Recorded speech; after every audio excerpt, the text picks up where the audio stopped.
Si la masa de la enana blanca es superior a la magnitud conocida como límite de Chandrasekhar, equivalente a 1.4 masas solares, la presión de degeneración de los electrones no es suficiente para contener el empuje gravitacional y la estrella se colapsa. De aquí que no puedan existir enanas blancas con masas superiores a 1.4 veces la del Sol. La transferencia de masa de una estrella a otra en un sistema binario, como la que observamos en la nebulosa planetaria del Ojo de Gato, puede causar un incremento tal en la masa que provoque que la enana blanca sea despedazada en un evento conocido como supernova tipo 1A. Este tipo de supernovas pueden ser muchas veces más poderosas que las supernovas de tipo 2, que marcan la muerte de una estrella muy masiva.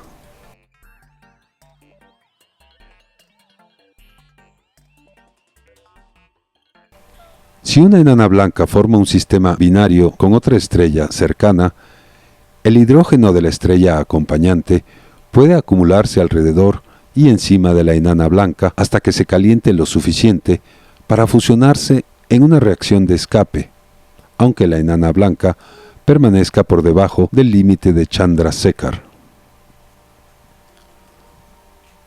Una explosión de este tipo es lo que se conoce como una nova.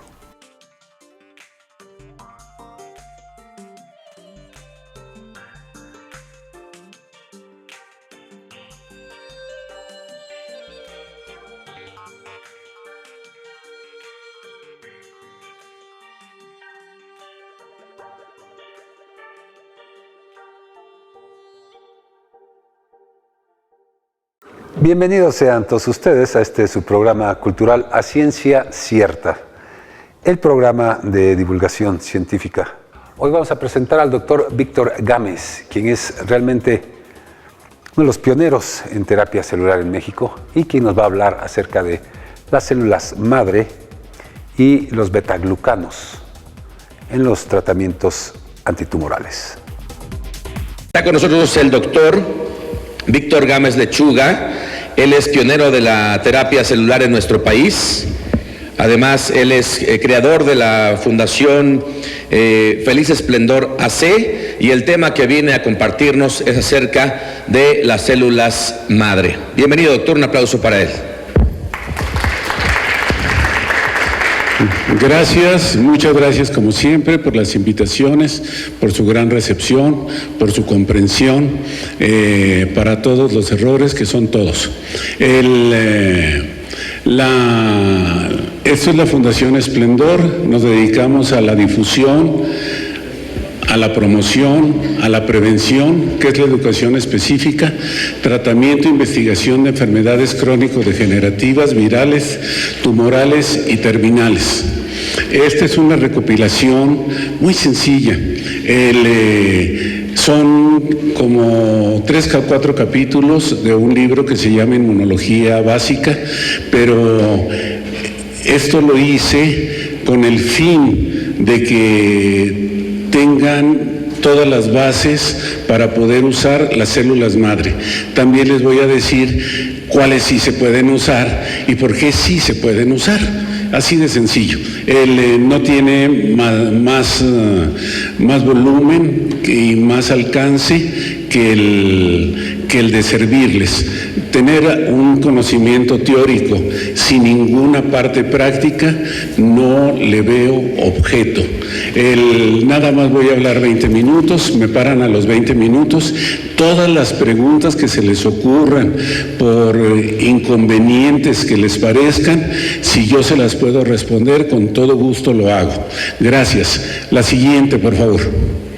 La siguiente. ¿Qué somos? Una fundación con fines no lucrativos al servicio de la sociedad, con el objetivo cierto de buscar la curación, control y dar esperanza a las personas que padecen de enfermedades hasta ahora incurables. Es la que sigue. ¿Qué tenemos? Tenemos sistemas de estimulación del sistema inmunológico, y es aquí donde ya están las células madre. ¿Qué tenemos? Factor de transferencia, la que sigue, todos los factores que hay en el mundo, factor de transferencia de origen humano, factor de transferencia de origen de vaca, factor de transferencia de reptil, o sea de cocodrilo, factor de calostro, a dosis terapéutica no preventiva, y factor de transferencia de origen de sangre de caballo para fines veterinarios, porque sucede que nosotros queremos más a nuestras mascotas que a nuestras primotas. La que sigue.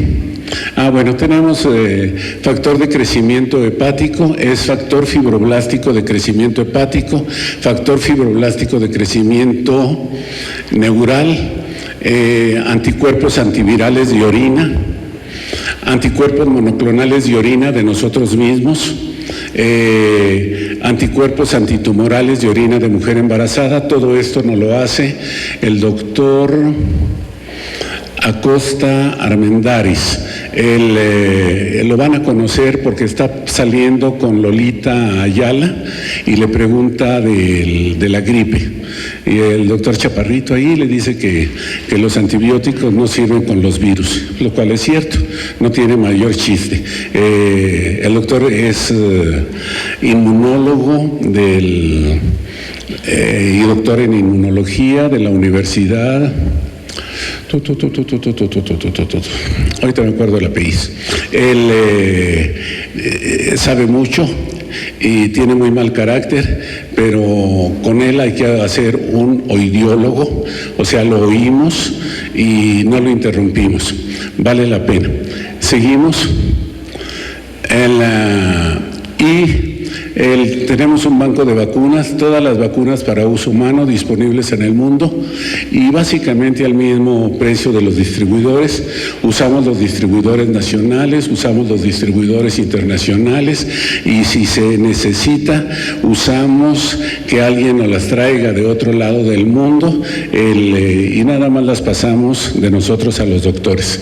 Lo otro es factor de fibroblástico de crecimiento de tejidos específicos, que es la aplicación de las células ester. Viene la que sigue. Células ester o células madre, o células del sistema hematopoyético, y la fecha de ahora. Las células madre, lógicamente, fue un nombre muy afortunado. O sea, siempre ha habido células madre, nada más que antes se llamaban parenquimatosas, o se llamaban de médula ósea, o se llamaban de cordón umbilical, o se llamaban de placenta, o se llamaban de líquido amniótico. Y todo esto se ha visto en la terapia celular desde 1927 para acá. Nada más que ahora que ya tenemos microscopios electrónicos y muchas formas de control, realmente ya estamos sabiendo cómo funcionan. Funcionan a nivel de citoquinas. Las citoquinas son moléculas biológicas muy pequeñas, que es a nivel de cómo las puede usar el organismo. Esto quiere decir moléculas biológicas menores a una 10 millonésima de milímetro. Se miden por Dalton. Dalton, si se acuerdan en secundaria, es la milésima parte de una micra, o sea, la millonésima parte de un milímetro. Pero hay muchos tamices o filtros, que de 2 Dalton, de 3, de 4, hasta de 500 Dalton. En biología, ya cuando llega a 10 Dalton, se convierte en una medida de un Armstrong, que es una medida de una 10 millonésima, es una medida de luz, y ya es para los microscopios que del 1960 para acá. No crean que es una tecnología nueva, nada más que todavía no se nos prendía el cerebro. El que sigue. La hematopoiesis es el proceso mediante el cual las células sanguíneas crecen, se dividen y diferencian en la médula ósea. Hago la aclaración que aquí es la médula ósea, aunque no sea totalmente cierto. Se producen 3 clases generales de células: las eritropoyéticos, las plaquetas y los leucocitos. Los leucocitos, la mayor parte está implicada en la respuesta celular del huésped a múltiples estímulos. Y ahí es donde van a estar las células ester o las células madre. Sigue, la que sigue, por favor. Bueno, aquí vemos que son la célula progenitora y de la línea eritropoyética en la parte de arriba. Solamente da origen a los eritrocitos.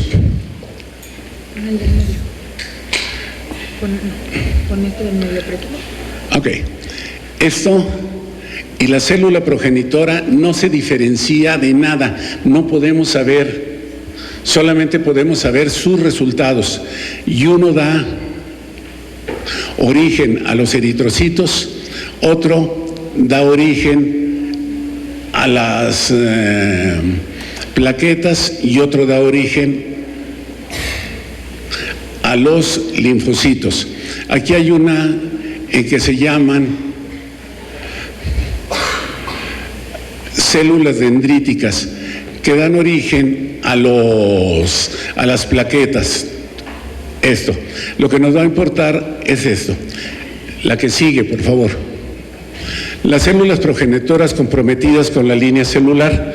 Esto es muy importante el concepto. Todas las células ester o células madre están comprometidas con una línea. ¿Cómo sabemos? Por sus resultados. No podemos medirlas, no hay forma. Aunque las cultivemos, dan origen a una o dan origen a otras. Están comprometidas con una línea, están grabadas en su ADN y por lo tanto solamente dan origen a eso. La que sigue. Las células hematopoyéticas stem cells. Esto es el nombre que ya más van a ver ustedes ahorita. Se originan en el saco vitelino en la primera y octava semana. Después, gran parte de las células HSC han migrado al hígado fetal, que es donde se desarrolla la mayor parte de la hematopoiesis durante el desarrollo fetal. ¿Qué creen? Las células madre no se desarrollan en la médula ósea cuando estamos en nuestra vida intrauterina, se desarrollan en el hígado. Cuando nacemos se inicia la hematopoiesis en la médula ósea. Por eso es que podemos hacer cambio de sangre cuando hay problemas de incompatibilidad de sangre que no le heredaron los padres. Si tuviéramos que hacerlo de las células que están dentro de la médula ósea, seguramente fracasaríamos. La que sigue. Bien, aquí vemos que de la primera a la séptima semana, en el saco vitelino es donde están la mayor parte de las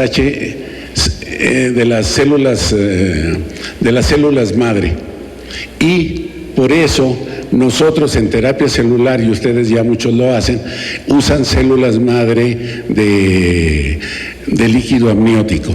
El líquido amniótico no es un solo líquido, es realmente un órgano, es realmente un tejido.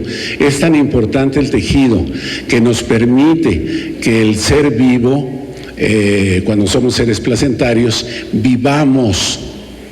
Porque en el momento que se rompe las membranas, el producto muere.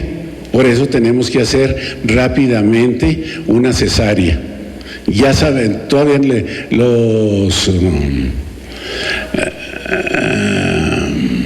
ginecobstetras no saben por qué, pero luego la hacen. Gracias a eso nos hemos salvado muchos. Alrededor del tercer mes ya viene en el hígado, aquí vienen subiendo, nacemos y ahora sí, ya se empieza a funcionar la hematopoiesis en el esqueleto corporal. En los huesos largos se forma la leucopoiesis y en las cabezas de los huesos se forma la eritropoiesis. La que sigue.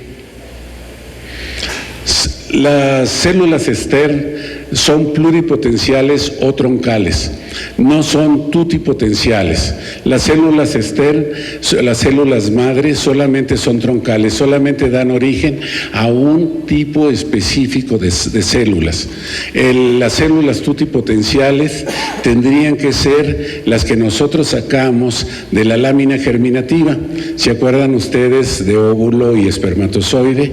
Luego la fecundación, luego la mórula, luego se forma una lámina pesada de varias líneas y se alarga antes de formar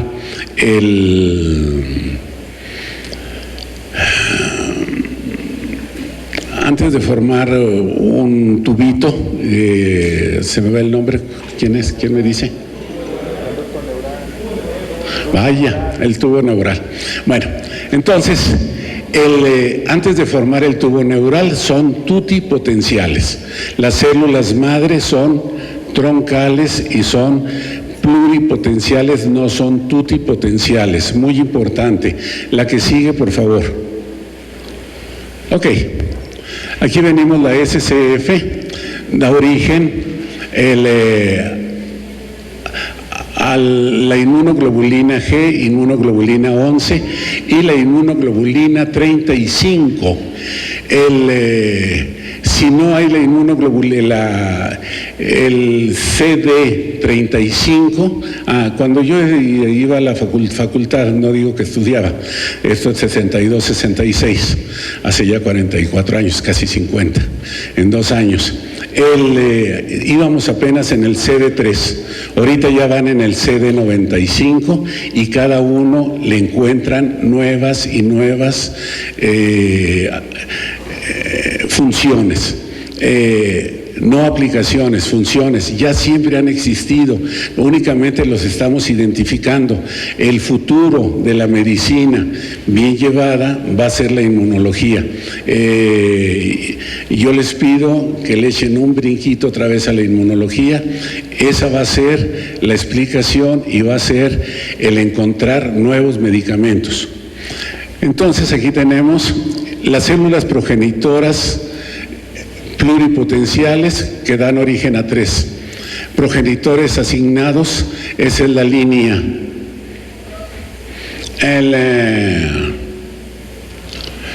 Células mieloides maduras. Se llama células mieloides maduras porque todo lo que sea de células mieloides significa que vienen de la médula ósea, no significa otra cosa. Solamente significa que viene de la médula ósea. La que sigue. Las células STEM tienen que ver con el CD34, no con el CD35, discúlpenme. En las células madre que se encuentran en la médula ósea solamente son el 0.01% del total.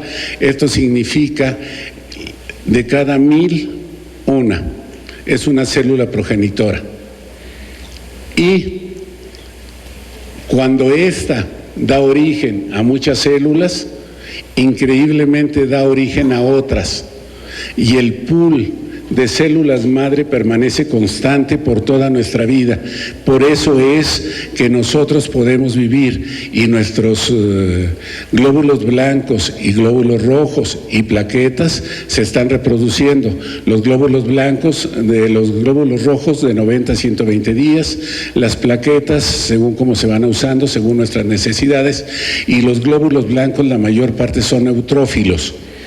Y los linfocitos se van hasta en la glándula timo, no importa la edad que tengamos, y ahí se convierten en leucocitos especializados. Y cuando ya la glándula timo ya no funciona y el vaso que es un tejido linfoide, ya no funciona, viene la decrepitud y nos morimos. En ese momento el pool de células madre ya se perdió.